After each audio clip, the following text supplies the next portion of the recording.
In this basic and short video, I'm gonna to show you how to sort Excel data in ascending or descending order. So very simple and easy way, guys. Just select your data and in the ribbon, here is the option sort and filter. Click on it and you can select any option like sort smallest to largest or sort largest to smallest.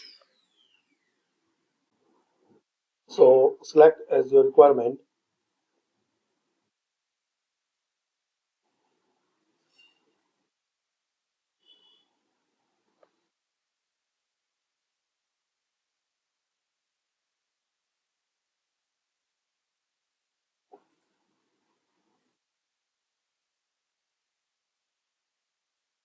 And another way,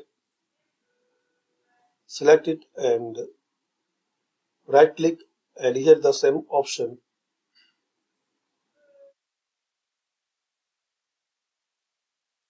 So thanks for watching.